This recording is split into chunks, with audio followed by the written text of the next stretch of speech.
The station hung in the emptiness of space like a broken jewel, its metallic hull reflecting distant stars. Ships of every shape and size drifted past, each carrying ambassadors from countless civilizations. The corridors inside were alive with chatter, footfalls, and the occasional hum of energy shields adjusting themselves. Salith moved silently through these halls, her eyes a pale silver that reflected the cold light above. She had traveled light years seeking help, seeking refuge, yet every door she approached had closed in her face. Every species she asked for aid had turned her away, some with fear, some with disgust, and others with open hostility. Her species, the Elithrians, were feared throughout the galaxy, not because they were violent, but because they were unpredictable. Salith herself carried within her a power she could barely control, a dormant energy that had once destroyed an entire system when she was a child. She did not understand it, could not control it, and yet it was a part of her. A part that made everyone else see her as a weapon, a threat, a disaster waiting to happen. She had tried to explain. She had tried diplomacy, persuasion, even begging. But no one wanted to hear her. Every advanced race she encountered saw only the potential for destruction, never the person who trembled behind the silver eyes. Every refusal weighed on her more than the last. And now, after centuries of wandering from planet to planet, seeking sanctuary and finding none, she found herself on a small, lesser-known diplomatic station. It was not a hub of the grand alliances, not a place for the high-ranking ambassadors, but it had one thing: human presence. Humans were considered weak, fragile, short-lived. They were the laughingstock of the galaxy, a species so primitive that no one expected them to matter at all. Salith had nothing left to lose. She had approached other species with careful steps, measured words, and dignified pleas. But with humans, there was an unfamiliar kind of hope, or perhaps a lack of fear. She had heard stories of their resilience, their unpredictability, their strange ability to face impossible odds with courage. That made her wary but also desperate. She waited in a quiet chamber, the hum of the station around her, for the human she had been told might be willing to listen. And then he appeared. Ethan Hale was not a diplomat or a soldier. He was an engineer, a man who spent his life fixing machinery and understanding systems that others deemed too trivial to notice. He was lean, with calloused hands, and his eyes were a warm brown that seemed almost out of place in the cold sterility of the station. When he looked at her, there was no fear, no judgment, no alarm at the faint aura of energy that radiated from her. He simply looked. Salith's voice was barely a whisper when she spoke, trembling more from fear than from weakness. "Will you be my savior?" "I don't know if I can," he said honestly, stepping closer, "but I can try. Tell me what's happening." She spoke of her people, of the energy within her that no one could control, of the fear and rejection she had faced at every turn. She spoke of the centuries spent running, hiding, seeking understanding, and finding none. Ethan listened. He asked questions, simple questions that revealed nothing but his desire to understand. "Does it hurt you?" he asked. "Yes," she admitted. "And it could destroy more than just me if I cannot contain it." Yet as she looked into his eyes, she felt something she had not felt in a long time. Relief, a fragile, trembling relief, but relief nonetheless. She nodded, feeling tears threaten to spill. "Then please help me. You're coming with me." When they reached the small human research ship docked at the station's bay, Ethan led her inside. It was nothing grand, nothing flashy, but it was human. Every corner was functional, every device purposeful. The hum of the engines and the flickering lights made Salith feel safe. Not completely safe, of course, but for the first time she felt that maybe someone in the galaxy did not see her as a weapon. Ethan began to examine her carefully, speaking in a calm, measured tone. "I need to understand your energy," he said. "Not to control it, not to use it as a weapon, but to help you survive. Can you show me? Maybe that's what we need here." Hours passed, then days. Ethan worked tirelessly, experimenting with neural interfaces, human technology, and alien science, trying to find a way to stabilize her energy. He did not ask for reward, he did not flinch at the danger, and he never once turned away. Salith felt something shift inside her, something she could not yet name, a hope that had been buried for centuries. But the galaxy does not take kindly to defiance. News of Salith's presence and of a human daring to help her spread quickly. Whispers turned to warnings, warnings turned to orders, and soon, emissaries from the Galactic Council arrived at the station, demanding her surrender. Ethan stood beside her as they barged into the lab, their uniforms immaculate, their voices cold. "This being is a Class Omega threat," one of them said, pointing a sleek weapon in her direction. "You will hand her over immediately or face consequences. And she's under my protection." Salith felt her chest tighten, her energy buzzing in response to the fear and anger in the room. Yet, for the first time, she did not feel alone. Ethan's courage was a shield, and it gave her a chance she had never dreamed of having. That night, as the station settled into silence, Salith sat by the viewport, staring at the endless stars outside. She thought of the countless rejections, the faces that had turned away, the voices that had mocked or feared her. And yet, for the first time, she felt hope. Ethan joined her quietly, carrying 2 steaming cups of something humans called tea. He handed one to her without a word, and she accepted it, grateful for the simple gesture. "You're different," she said softly, almost to herself. "Why do you care?" She did not know what the future held, did not know if they could survive the attention of the Galactic Council or the fear of other species. But for the first time, she knew that someone believed in her, and in a galaxy that had rejected her at every turn, that was enough to make her heart lift. Outside, the stars stretched infinitely, indifferent and distant. But inside the small lab, in the quiet hum of human technology and determination, Salith felt the first flicker of something she had thought lost forever: belonging. And as she looked at Ethan, the human who had dared to call her not a weapon, not a threat, but simply someone who needed help, she whispered again, quietly, almost a prayer. Salith sat quietly, her hands resting on her knees, eyes fixed on the soft glow of the monitors. For the first time in centuries, she did not feel hunted. She did not feel like a weapon. She felt cautiously safe. Ethan moved around the lab with purpose, adjusting equipment, calibrating sensors, and checking readings. His movements were methodical, precise, but there was also a fluidity to them, a human creativity that no protocol could fully explain. Salith watched him, fascinated. She had spent years being rejected by species that were technologically advanced, militarily superior, or politically influential. Yet here was a human, considered weak by every standard, working tirelessly to help her survive. "You need to rest," Ethan said gently, looking up from a console. "You've been awake too long, and your energy is unstable. If it spikes, it could hurt both of us. Every time I try, it feels like I'm holding a storm in my chest. And once we understand it, maybe it won't be a danger anymore." Ethan worked alongside Salith, studying her energy and testing ways to stabilize it. They tried every human method he could think of: meditation techniques, neural syncing, even simple exercises to channel focus. At first, nothing worked. Her energy surged unpredictably, lighting up the lab in sudden bursts, sending waves of heat and light that made even the advanced human shielding strain. But Ethan refused to give up. "You see," he said one evening, leaning back in his chair after another failed attempt, "humans are unpredictable. We make mistakes, but we also adapt. And when we adapt, we survive. Your energy is like that too, unpredictable, dangerous, but maybe it just needs the right human pattern to stabilize it." She had faced armies, councils, and ambassadors, and yet none had ever dared to stand with her. This human, who had no power, no political influence, and no extraordinary abilities, was making a difference. His courage and creativity were a shield more effective than any weapon she had ever seen. Meanwhile, the galaxy did not wait. News of Salith's presence spread faster than light through communication relays and diplomatic channels. Other species, already wary of the Elythrians, were outraged. The Galactic Council convened an emergency session, demanding that humanity surrender the alien or face consequences. When the first warning arrived as a formal transmission to the ship, Ethan read it aloud, his voice calm but firm. "This is from the Council. They know you're here. They want you handed over immediately or they'll attack. That we can't resist, but they don't understand us. We may be small, but we're clever and we're stubborn, and I'm not letting them take you." Salith could feel the fear radiating from the sensors, the warning alarms, and even her own chest. Her energy flared briefly, a warning of what could happen if they pushed too far. Ethan, however, remained calm. "No one is attacking yet," he said. "They're trying to intimidate us. Humans don't always fight with weapons first. Sometimes we fight with cleverness. Let's see what we can do."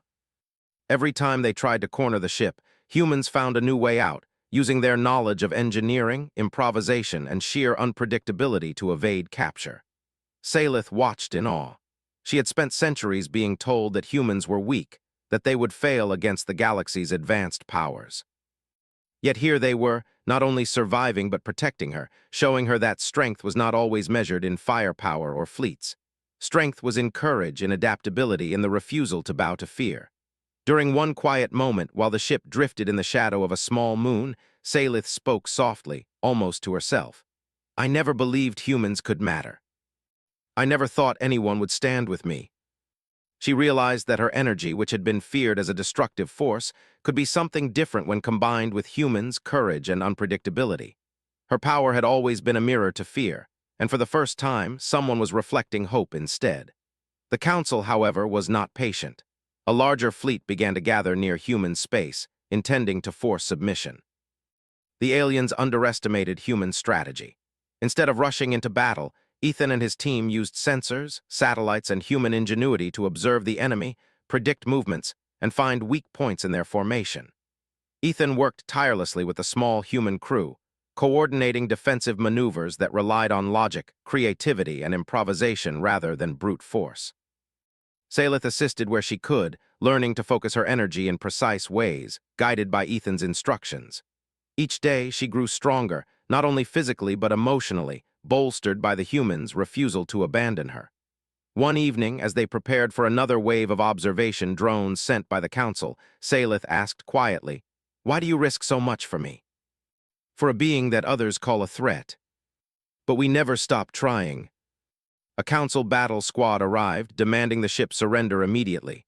Salith's energy flared instinctively, bright and dangerous, but Ethan remained calm. "Remember what we practiced," he said. "Focus it, control it, let it flow, don't fight it." Guided by human intuition and strategy, she channeled it through the ship systems, creating a shield that absorbed incoming scans and made the vessel almost invisible. The Council ships searched for hours, unable to locate them.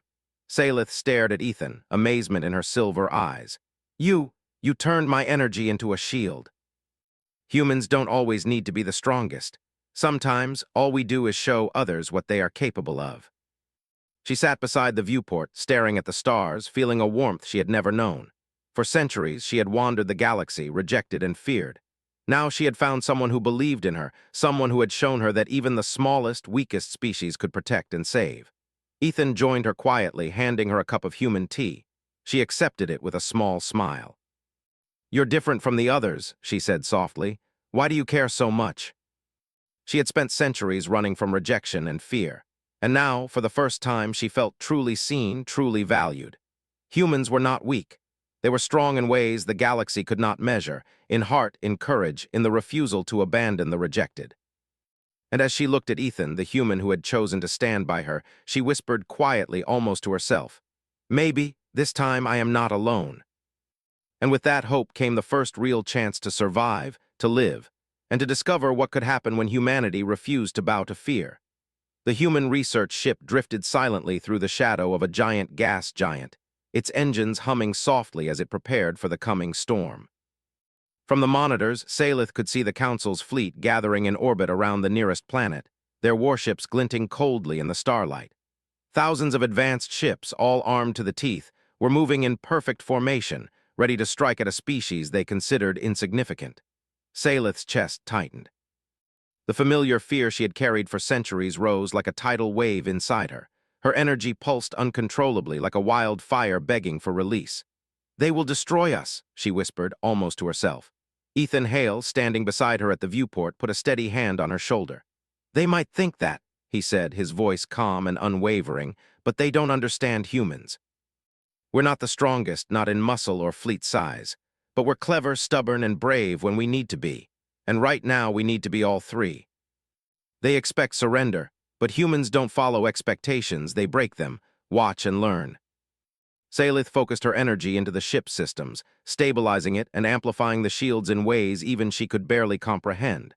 For the first time, she realized that her power was not just destructive, it could also protect, if guided carefully.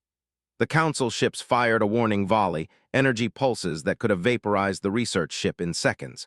But humans had anticipated it.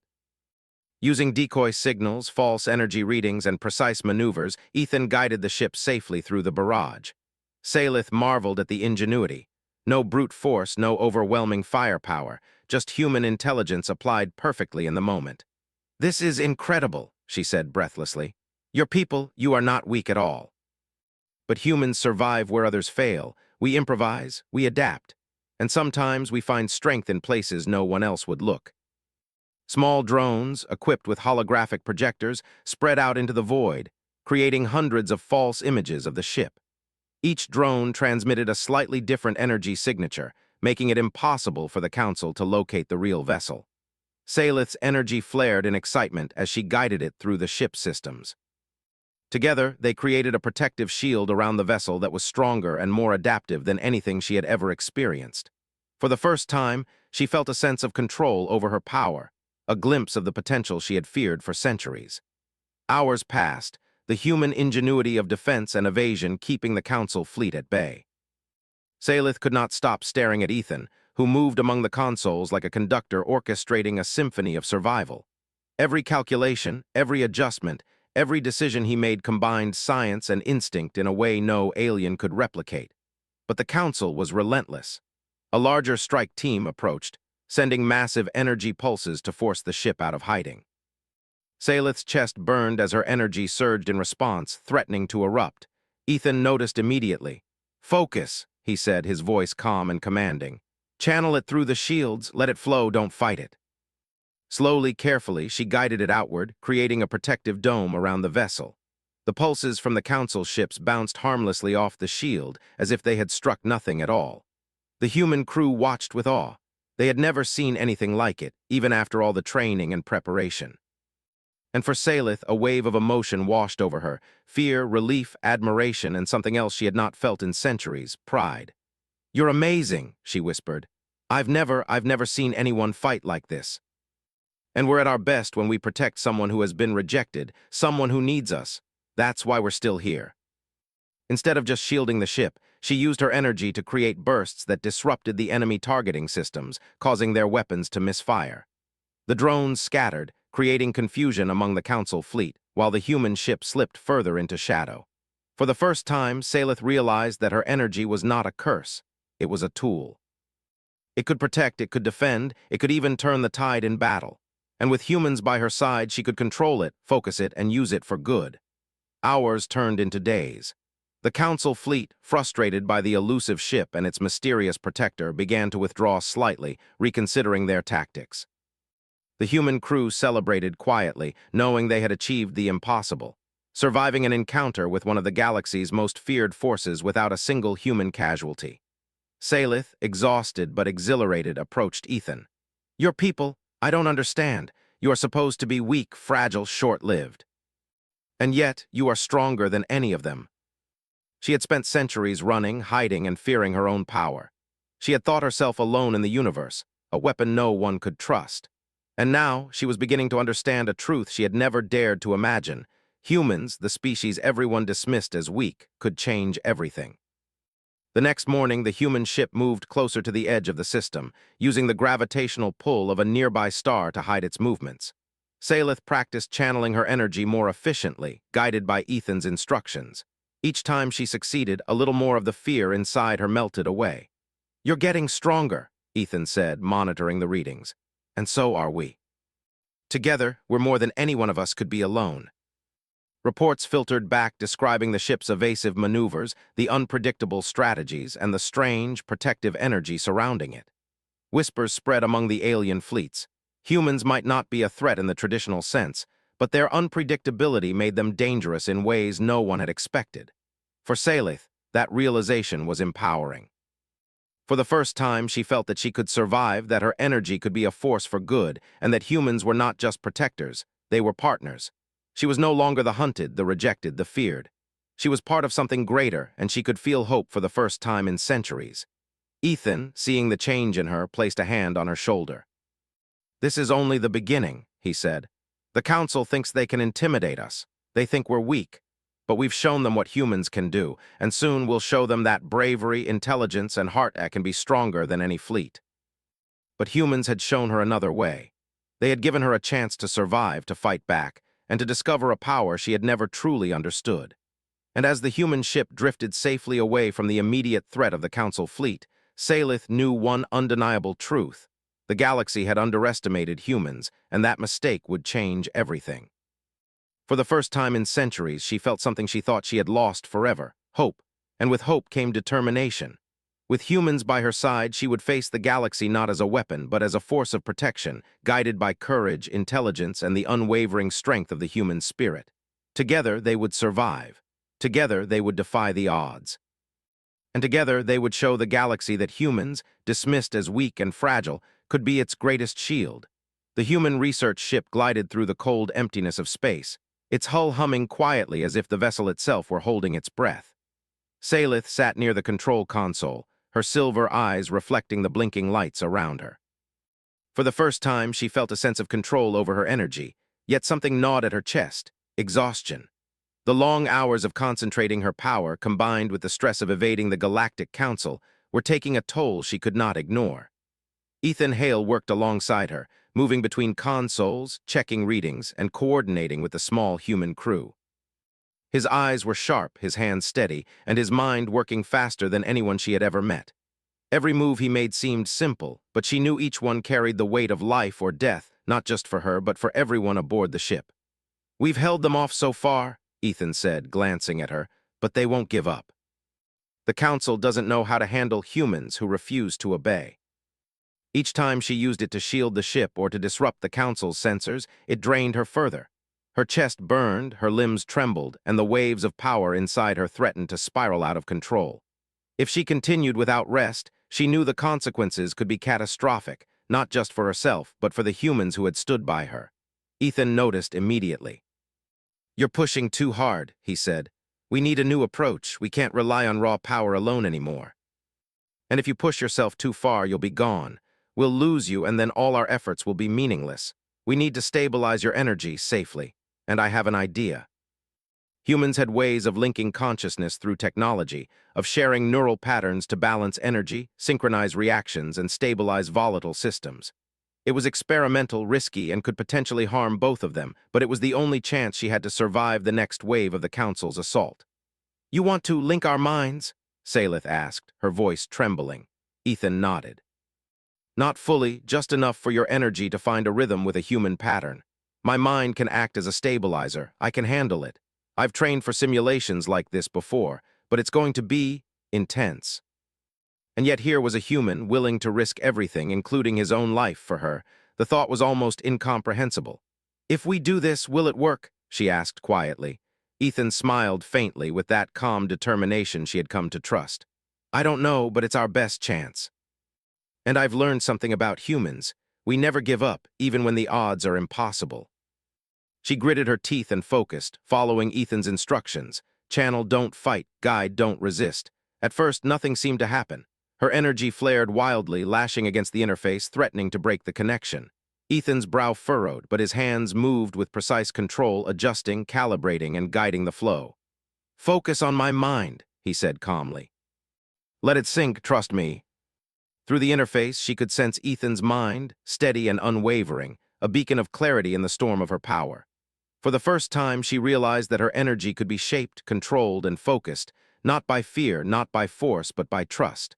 Hours passed as they maintained the connection, refining the rhythm and flow. Salith could feel her strength returning, her energy no longer threatening to explode. She was tired, yes, and her body ached, but for the first time, she felt mastery over the force that had defined her as a weapon for centuries. But the Council would not wait. Their fleet detected the neural interface and realized the humans were stabilizing her energy. Fear and fury spread among their commanders. They had underestimated humans for the last time, and they were determined to correct that mistake. The first wave of assault came without warning. Massive energy beams cut through space, aimed to destroy the human vessel instantly. Salith felt the familiar surge of panic rise inside her, but Ethan's calm voice guided her. "Focus on the rhythm. Let your energy flow, trust me. I've never felt like this before. I'm not just controlling it, I'm working with it." Salith's energy flared with increasing power, guided and stabilized by the neural connection. They created pulses that disrupted enemy targeting systems, shields that reflected energy beams, and bursts that allowed the ship to evade missiles and scanning drones. Through it all, Salith realized the truth. Her energy was not a curse. It had always been feared because no one knew how to work with it. Humans, with their unpredictability, courage, and creativity, had taught her that it could be a force for protection, a tool to defend life instead of destroy it. By the end of the battle, the Council fleet had been forced to retreat, unable to comprehend the effectiveness of human ingenuity combined with Salith's power.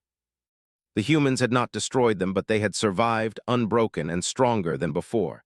Salith sank into a chair, exhausted but exhilarated. Her energy still hummed within her, stable for the first time in centuries. I can't believe it," she murmured. "I've spent centuries running, hiding, and fearing my own power, and now I can control it." "You didn't control it alone. We did it together. That's what humans do. We stand with the rejected, the underestimated, the ones everyone else fears. And sometimes we survive impossible odds." They were strong in ways no one could measure, through courage, resilience, and the willingness to stand with those who had been abandoned. She felt her chest swell with emotion. She had been rejected by every civilization in the galaxy, feared by every advanced species, and hunted like a weapon. Yet here, in the cold emptiness of space, she had found allies, protectors, and friends. And with humans by her side, she could face anything. Ethan's voice broke through her thoughts. "You're safe now, Salith. We've stabilized your energy, we've held off the fleet, and we've shown the galaxy that humans aren't as weak as they think. But this is just the beginning. The Council will try again. Others will too. And when they do, we'll be ready." And as the human research ship drifted through the starry void, Salith realized a truth she had never known before. She was not alone, she was not a threat, and the galaxy had underestimated the humans at its own peril. Together, they could survive anything. And with that thought, she smiled faintly, a spark of determination lighting her silver eyes. The next battle would come, yes, but now she was ready. Not just because of her power, but because she had learned the true strength of humanity, and that strength would guide her, protect her, and inspire her in the battles to come.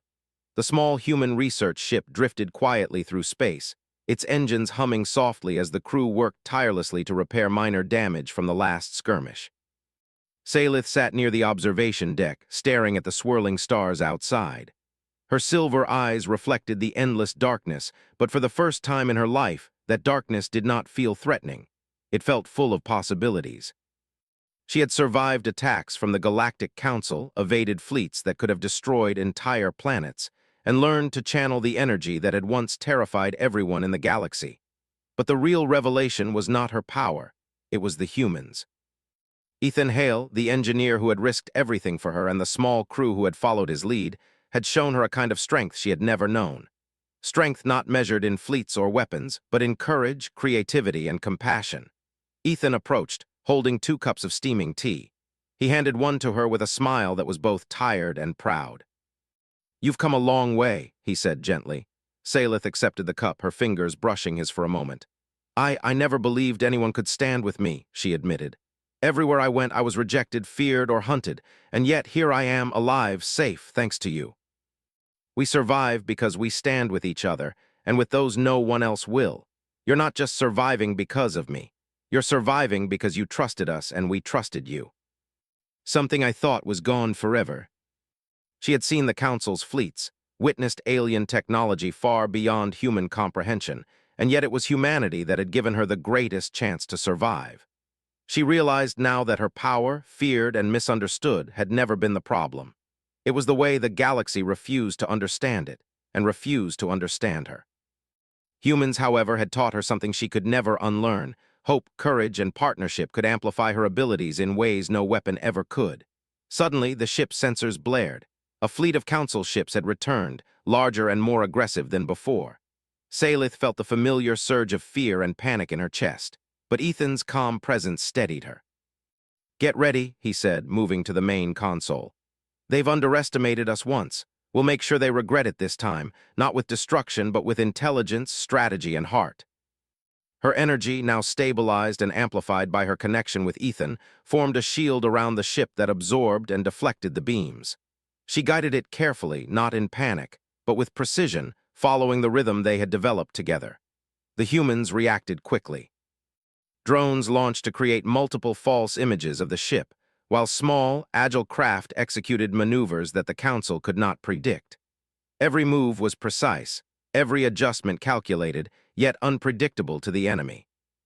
For the first time, the Council fleet realized they were not facing a weak species. They were facing humans, a force that combined intelligence, courage, and a willingness to risk everything for the rejected. Salith focused her energy through the ship systems, creating pulses that disrupted enemy targeting and forced their weapons to misfire. The Council commanders were furious, unable to adapt to tactics they could not predict. No amount of technological superiority could compensate for the unpredictability of humans acting together, guided by courage and heart. Hours passed in a tense, exhausting battle. Salith's body ached, her energy strained, yet she held steady, guided by Ethan's calm instructions. Together, they turned her supposed curse into a shield for the humans, a weapon of defense rather than destruction. The Council fleet, frustrated and defeated, began to retreat.